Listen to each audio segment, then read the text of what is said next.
Les questions de transfert et de contre-transfert sont tout à fait essentielles en sociologie clinique. Ces deux notions, ça vient de la psychanalyse. Pour Freud, le transfert, c'est le processus par lequel les désirs inconscients s'actualisent dans la cure, en particulier à partir des projections que le patient fait sur son analyste, au point que l'analyse de ces relations transférentielles va devenir l'élément essentiel de l'analyse et même le moteur de la cure, disent les psychanalystes. Parce que le patient fait jouer à son analyste le rôle de ses parents, en particulier, en projetant sur lui tous ses sentiments, ses ambivalences, l'amour et la haine qu'il a pu ressentir dans son enfance vis-à-vis d'eux, et plus largement, toutes les ambivalences qu'il peut éprouver face aux figures d'autorité. Et la psychanalyse met surtout l'accent sur l'analyse des projections inconscientes, dans la mesure où c'est surtout le transfert déclenche des contenus inconscients.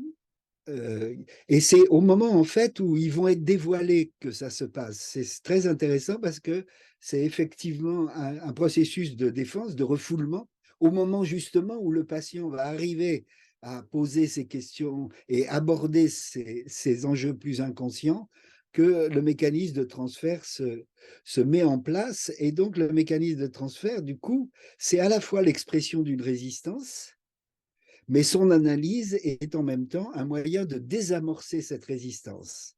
C'est donc à la fois un mécanisme de défense et un mécanisme de dégagement. Et pour Freud, le transfert a toujours pour contenu un fragment de la vie sexuelle infantile qui renvoie au complexe d'Oedipe et à ses ramifications. Si vous voulez en savoir plus, c'est parfaitement défini par Laplanche et Pontalis dans le vocabulaire de psychanalyse. Et le contre-transfert, du côté de la psychanalyse, c'est l'ensemble des réactions de l'analyste à la personne de l'analysé, et en particulier au transfert que l'analysé fait sur lui. Et donc, c'est pour ça que le travail de l'analyste sur l'analyse du contre-transfert est absolument essentiel, parce que c'est ça qui va permettre de rentrer en analyse. Et que si l'analyste n'est pas capable d'analyser son contre-transfert, bah, il va bloquer le processus et il va mettre le patient en difficulté. Et donc, l'analyse ne pourra plus se poursuivre dans de bonnes conditions. Et ça, c'est une dialectique qui est très, très intéressante. Elle est double, hein, la dialectique. C'est transfert et contre-transfert d'une part, et c'est vraiment au cœur de la relation qui se noue dans le travail analytique. C'est la raison pour laquelle le psychanalyste doit poursuivre une psychanalyse pour lui-même et être attentif aux réactions émotionnelles et inconscientes qu'il éprouve vis-à-vis du patient. Ça, c'est la psychanalyse. Alors, il y a quelqu'un qui est tout à fait important, qui est Georges Devreux, qui a écrit un livre qui s'appelle De l'angoisse à la méthode, dans lequel il parle du contre-transfert culturel. Et il développe ça en particulier dans un livre que je vous conseille, qui s'appelle Psychothérapie d'un Indien des plaines. Et il est l'un des fondateurs de l'ethnopsychiatrie. Et il évoque ce contre-transfert culturel à partir d'une question: comment un psychiatre, psychanalyste, blanc, européen, émigré à New York, peut-il analyser un Indien des plaines, c'est-à-dire un Indien wolf qui vient des autochtones, comme vous dites au Québec? Et donc, Devreux prend l'exemple des tout premiers rêves que l'Indien lui raconte sur le divan, et où il assimile son thérapeute, c'est-à-dire Georges Devreux, à son esprit. Il appelle ça un esprit gardien. Il s'agit d'un être surnaturel et compatissant qui va adopter le jeune Indien et lui accorder un talisman, c'est-à-dire un pouvoir, ce qui le remplit d'une grande confiance en lui, et d'une grande confiance en ce gardien qui va s'occuper de lui, prendre soin de lui. C'est intéressant parce que chez les catholiques, on dit bien un ange gardien aussi. Là, chez les Indiens, c'est un esprit gardien. Et cet esprit gardien, il va être l'objet de projection, d'introjection, et Devreux l'analyse comme un imago idéalisé de son père. Et Devreux écrit: nous acceptâmes immédiatement ce rôle qui comportait relativement peu d'inconvénients et de nombreux avantages pratiques. Et évidemment, avoir un transfert aussi positif dès le départ, pour l'analyste, c'est vraiment une grande chance.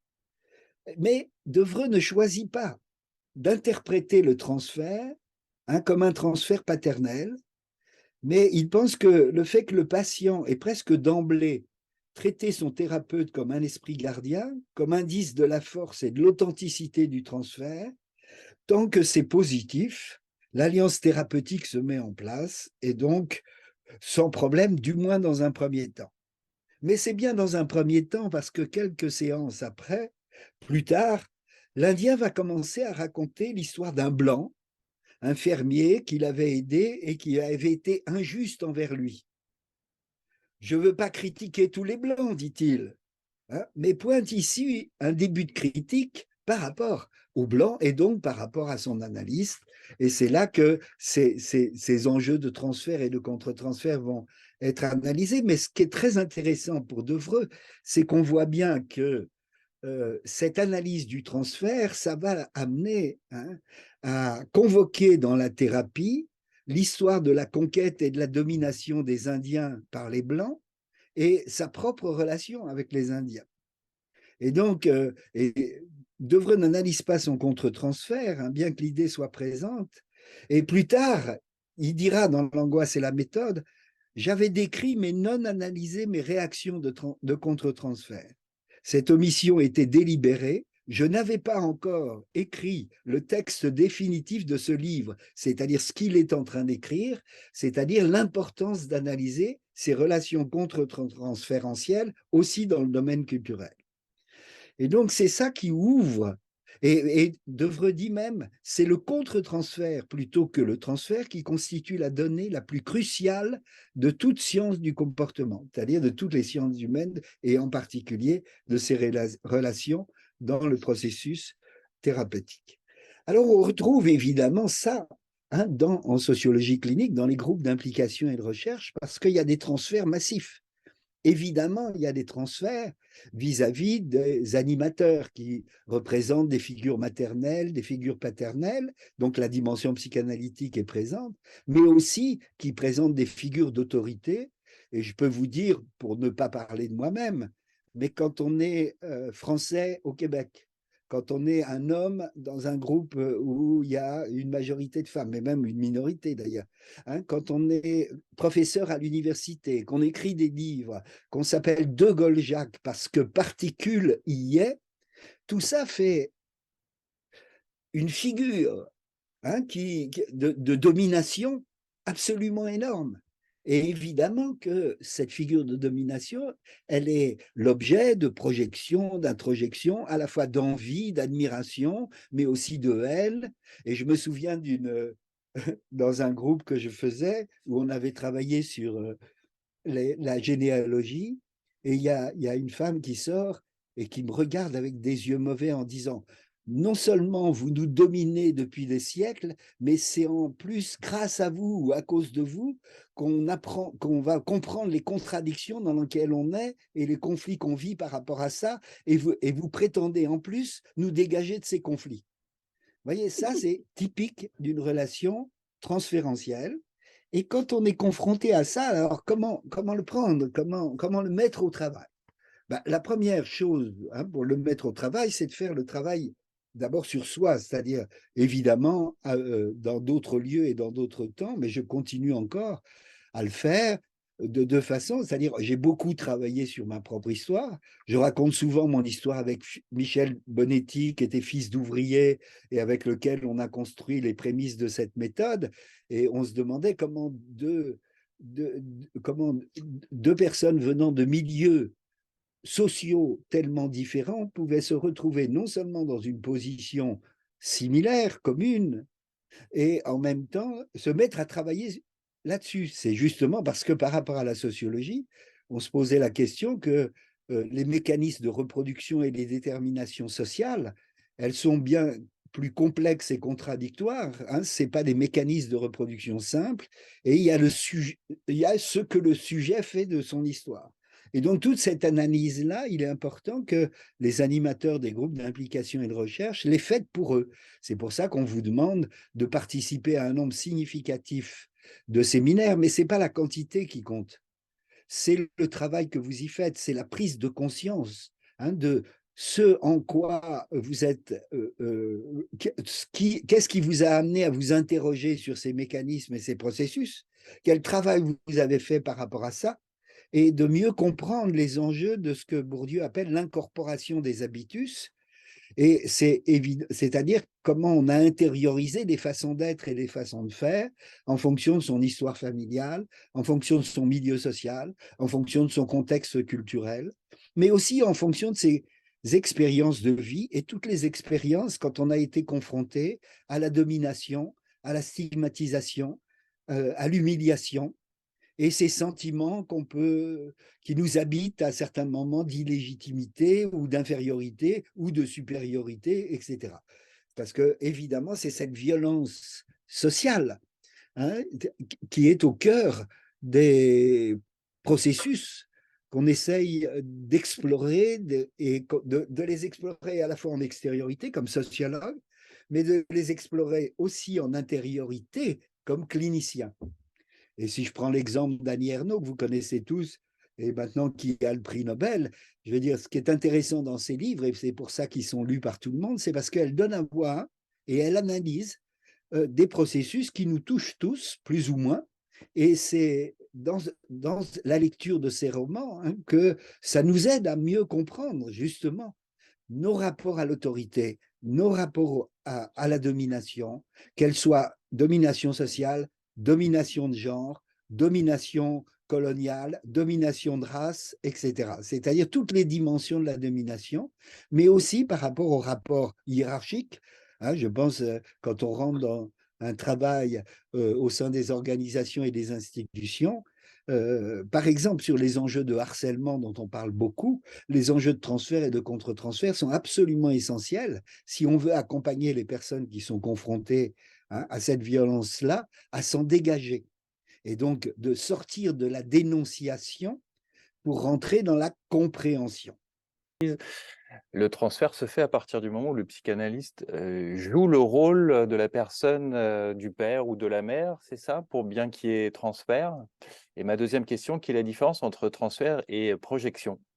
C'est pas que l'analyste, il fait rien, lui. L'analyste, il reçoit, il écoute, il est dans son fauteuil. Bon, il vaut mieux qu'il dorme pas, mais en fait, lui, c'est pas lui qui fait le boulot. Donc l'analyste, il joue pas le rôle des parents. C'est dans le processus analytique, à un moment donné, le patient qui va commencer à explorer les relations infantiles et toute cette dimension inconsciente, des projections et introjections qu'il a pu faire, c'est lui qui construit l'analyste en figure parentale. Ce n'est pas l'analyste qui joue le rôle parental. Ce n'est pas un jeu de rôle, c'est un travail analytique. Alors, les mécanismes d'introjection et de projection, si tu veux, ils font partie de ce qui établit le transfert. C'est deux notions tout à fait importantes, c'est-à-dire on projette sur l'analyste ou sur l'animateur de groupe des figures d'autorité, des sentiments, des émotions, etc. Ça, c'est le patient qui projette ses propres sentiments, ses propres ambivalences sur la personne de l'analyste. Et c'est le patient qui introjecte la figure que représente l'analyste ou l'animateur du groupe. Il les introjecte et il commence à rentrer dans un travail sur qui fait que ces projections, ces introjections, mais je pourrais ajouter ces identifications, contre-identifications, idéalisation, contre-idéalisation, c'est tout ça qui fait le travail qui alimente les relations transférentielles. Je voudrais vous donner un exemple qui m'a beaucoup frappé de l'importance des enjeux sociaux dans l'analyse du transfert. C'est un participant à un groupe qui vient me voir, il me dit je vous ai lu, etc. Et puis il me raconte qu'il est en analyse depuis 7 ans avec un psychanalyste dans le 6e arrondissement à Paris, dans un des beaux boulevards du 6e arrondissement, c'est-à-dire les beaux quartiers parisiens. Et il me raconte qu'il est allongé sur un divan de cuir et que sur les murs, il y a des tableaux de maîtres, etc. Donc, qui lui fait penser que son analyste est d'un milieu de la grande bourgeoisie aisée. Et il me dit, comment voulez-vous que je lui parle de ça? Alors, si vous voulez, pour ceux qui connaissent bien la psychanalyse, elle est faite justement pour parler de ça. Hein, là où ça était, je dois advenir, disait Freud. Mais le ça, pour l'analyse, hein, vous avez le surmoi, le moi et le ça. Le ça, c'est le lieu des pulsions, le lieu de l'inconscient, le lieu des désirs qui sont refoulés, etc. Et là, il me dit, comment voulez-vous que je lui parle de ça? Belle contradiction. Mais ce dont il parlait là, le ça en question, c'est pas celui de l'inconscient, de la sexualité, hein, des relations infantiles. Le ça en question, c'est celui de la pauvreté. Et il commence à me dire, moi j'ai connu l'extrême pauvreté, il commence à parler des humiliations, de la dégradation, de tout ce que représente hein, la pauvreté comme abjection, comme dégoût, comme souffrance profonde. Hein, et il me dit, comment voulez-vous que je lui parle de ça? Et c'est ça, pour moi, ça m'a évidemment conforté dans l'idée qu'il était important de voir que ces dimensions sociales du transfert et du contre-transfert et du travail, elles sont, alors je dirais, elles ne sont pas inconscientes de la même façon que les enjeux autour de la sexualité, mais elles sont difficiles à dire. On met en place des mécanismes de défense aussi de déni. Il y a des résistances pour parler de ça, pour les aborder. Hein. On préférerait laisser ça de côté. Et en même temps, c'est l'objet de notre travail d'explorer justement cette dimension sociale du ça et pas seulement la dimension inconsciente du côté sexuel. J'ai quand même cru comprendre tantôt que tu disais que si l'analyste n'est pas capable d'analyser le contre-transfert, l'analyse ne peut pas avoir lieu ou quelque chose de cette nature-là. Et tu viens de répondre à la question que l'analyste fait rien. Fait que c'est juste de faire un peu le ménage là-dedans. Je comprends ce que tu veux dire en disant que le travail se fait à l'intérieur de l'analysé, mais un peu de comprendre cette histoire de l'analyse et du contre-transfert, si tu veux, si tu peux préciser. Si tu veux, ce que disent les psychanalystes, et Freud le premier, c'est que il y a une espèce de déplacement, si tu veux, du travail de l'analyse qui fait que quand il dit l'analyse du transfert et du contre-transfert deviennent le moteur de la cure, c'est que c'est c'est à la fois un moteur et ça risque d'être un obstacle. C'est-à-dire, si l'analyste n'est pas capable de faire sa propre analyse de ces projections contre-transférentielles par rapport à ce que lui renvoie le patient et tout, effectivement, ça bloque pour une part le processus analytique. Et donc, après, si tu veux, il y a tout un travail du côté de la psychanalyse pour analyser les mécanismes de défense qui empêchent, qui bloquent ça. Hein. Les mécanismes de défense, c'est le refoulement, c'est la projection, c'est l'analyse, le déni, etc. C'est-à-dire, c'est pour ça que la psychanalyse a beaucoup insisté sur tous ces mécanismes de défense hein, qui entretiennent en quelque sorte le refoulement et ne permettent pas d'analyser les résistances. En même temps, si tu veux, quand on a l'expérience de l'analyse, on voit qu'on n'en a jamais fini avec les résistances d'une certaine façon. Donc, il ne faut pas non plus être obsessionnel et rentrer dans une analyse interminable parce que tu auras toujours des résistances. Mais pour nous, ce qui nous importe, si tu veux, c'est qu'on ait suffisamment travaillé sur la question pour moi, si tu veux, dans la dimension sociale du transfert et du contre-transfert, ce qui est en jeu, c'est les sentiments de honte, les sentiments d'envie, les sentiments d'haine de classe, les sentiments de projection et d'introjection sur les figures d'autorité, c'est-à-dire tout ce qui est en jeu dans les processus d'invalidation, de stigmatisation, de complexe d'infériorité, de supériorité, etc. Tous ces sentiments-là ont une dimension sociale extraordinairement importante et on ne peut pas seulement les ramener à des jalousies dans les fratries ou des enjeux oedipiens. Même si, je l'ai montré dans la névrose de classe, les enjeux oedipiens sont articulés sur ces enjeux sociaux.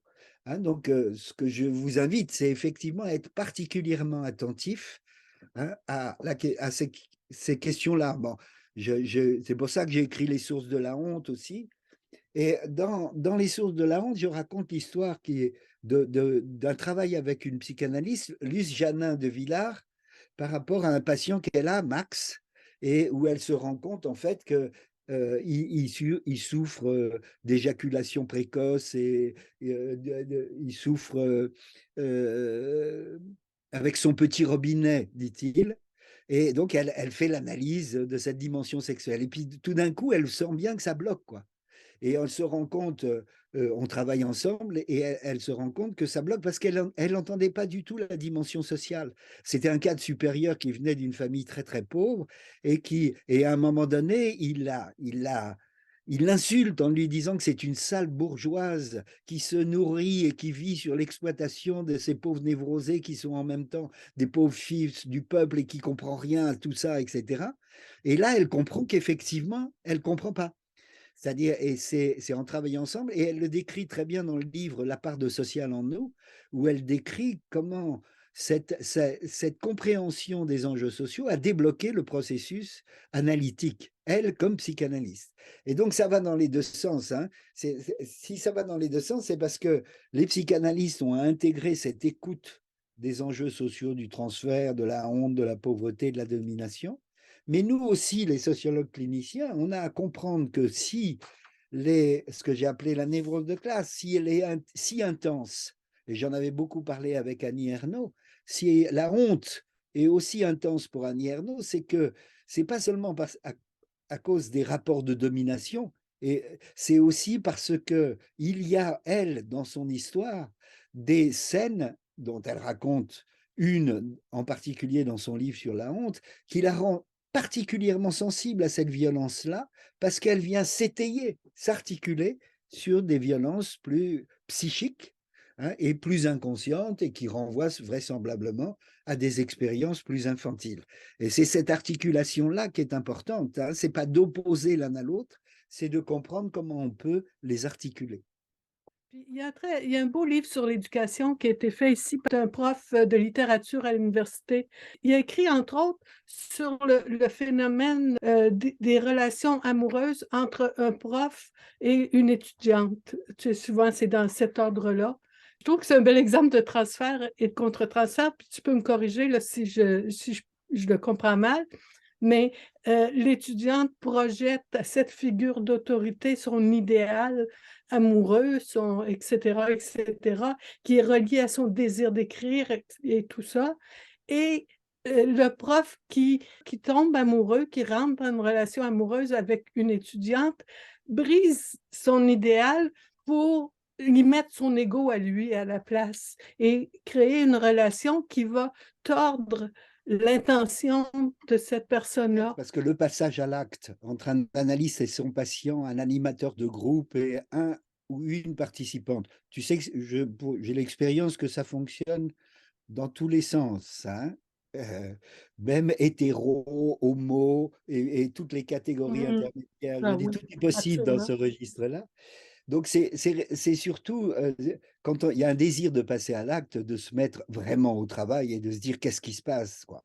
Et donc, c'est ça, ces processus, parce que ces processus d'idéalisation en particulier, hein, dans les rapports amoureux, sont effectivement à la fois le moteur de la passion amoureuse et en même temps, si tu veux, ça nous met effectivement, hein, dans un glissement entre une situation professionnelle dans laquelle on est là pour travailler et accompagner les personnes pour mieux comprendre les conflits qu'ils vivent, à une situation affective, sexuelle, amoureuse, qui va évidemment complètement déplacer les choses et qui risque de faire complètement exploser le cadre, hein, dont on a besoin pour faire un travail clinique. Donc à ce moment-là, effectivement, on sort d'un travail clinique et on passe à autre chose. Mais ce qu'il faut voir en même temps, si tu veux, c'est que ça arrive tout le temps. Je veux dire, que ce soit à l'école, en psychanalyse ou au travail, etc. Il ne faut pas non plus voir ça d'une façon, d'une pudeur ou d'une morale rigide en disant ça ne doit pas arriver, etc. Ça arrive. Et ça arrive parce que c'est la vie aussi. hein, de mélanger l'affectif, le sexuel, le social, etc. C'est toujours présent. Donc l'important pour nous, c'est surtout, c'est pas de mettre un interdit qui de toute façon ne va pas changer les choses, c'est d'être très attentif quand il y a effectivement une transgression, hein, à la mettre en analyse parce que cette transgression, elle risque effectivement de mettre en difficulté et que la clinique, c'est de ne pas nuire. Et donc, quand il y a une transgression, ça nuit forcément. Et donc, c'est là où il faut vraiment être attentif et vigilant. L'introjection est de part et d'autre, en fait, tant l'analyser que l'analyste. Tous ces mécanismes d'introjection, de projection, d'identification, d'idéalisation, ils sont au cœur des rapports humains. Donc, ils arrivent tout le temps et partout. Donc, c'est pas donc c'est du côté de l'analyse comme de l'analysant, de l'animateur. Et puis, il y a aussi beaucoup dans les groupes, et je voudrais insister là-dessus, des mécanismes de transfert et de contre-transfert transversaux entre les participants, hein, et qui sont tout aussi importants. Mais le groupe d'implication et de recherche n'est pas fait. L'objet du groupe, c'est pas d'analyser ces relations transférentielles et contre-transférentielles. Hein, la priorité du groupe, c'est d'analyser le rapport à l'argent, le rapport à l'amour, le rapport aux valeurs, le rapport au travail, etc.